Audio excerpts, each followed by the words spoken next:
Welcome my channel nice TV servicing এর পক্ষ থেকে আপনাদেরকে আন্তরিক শুভেচ্ছা ও অভিনন্দন। তো আমার হাতে কিন্তু একটা সাব কন্ট্রোলার।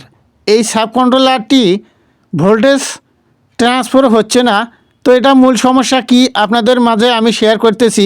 আপনারা যদি চান এরকম করে বাড়িতেই বা নিজের সাব কন্ট্রোলার আপনারা নিজেই মেরামত করতে পারবেন। তো আমি 4টি নাট খুলে নিলাম, দুই পাশে 8টি নাট আছে।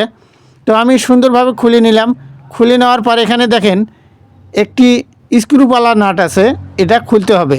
খোলার পর সার্কিটটা আউট করে নিলাম। হ্যাঁ, আপনারাও এরকম করে নিতে পারেন।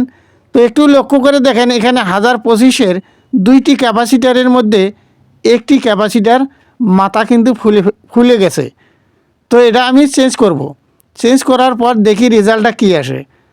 তো আপনারা এরকম হয়তো বা আপনাদের নাও হতে পারে, এখানে 2টি ট্রানজিস্টার আছে, এই ট্রানজিস্টার দুটিও কিন্তু কেটে যেতে পারে। তো যাই হোক, আমি এই ক্যাপাসিটারটি চেঞ্জ করে নেব। এখন দেখেন আমি খুলে ফেলেছি।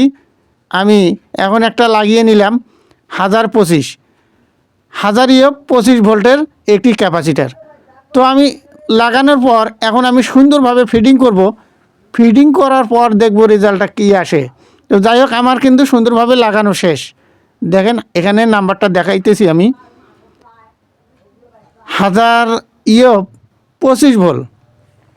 এই যে দেখেন, এটা কিন্তু নষ্ট বা যেটা খারাপ হয়েছিল সেটা আমি দেখিয়ে দিলাম আপনাদের মাঝে।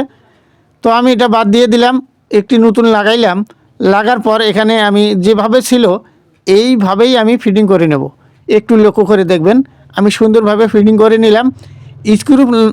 স্ক্রুপটা যেটা আছে লাইটটা, এটা আমি যেভাবে ছিল ওইভাবেই লাগিয়ে নিলাম। তো এখন আমি রেজাল্টটা দেখাবো আপনাদের মাঝে।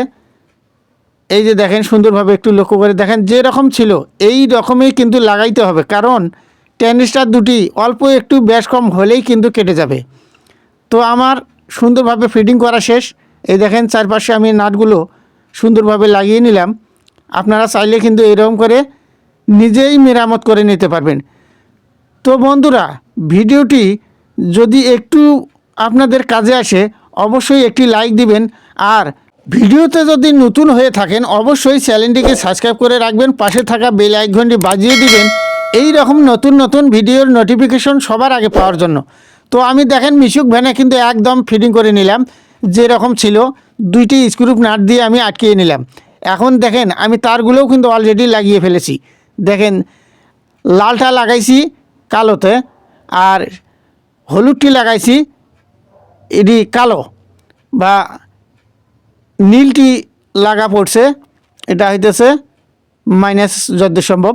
তো যাই হোক, আমি এখন মিশুক ভ্যানে যে মিটারটা ছিল এই মিটারে আমি চাবিটা দিয়ে স্টার্ট করে দেখব যে আমার হেডলাইট ইন্ডিকেটার সব এখন লাইটিং ঠিক আছে কি না। তো আমি চাবিটি দিয়ে দিলাম। এখন আমি সুইচ মেরে দেখব, আপনারা একটু লক্ষ্য করে দেখবেন। এই যে এখন আমি হরেন বাজাবো। হ্যাঁ দেখেন হরেন কিন্তু অলরেডি বাজতেছে। তারপর আমি চেক করব ইন্ডিকেটার। এই যে দেখেন ইন্ডিকেটার কিন্তু সুন্দরভাবে সিগন্যাল দিচ্ছে।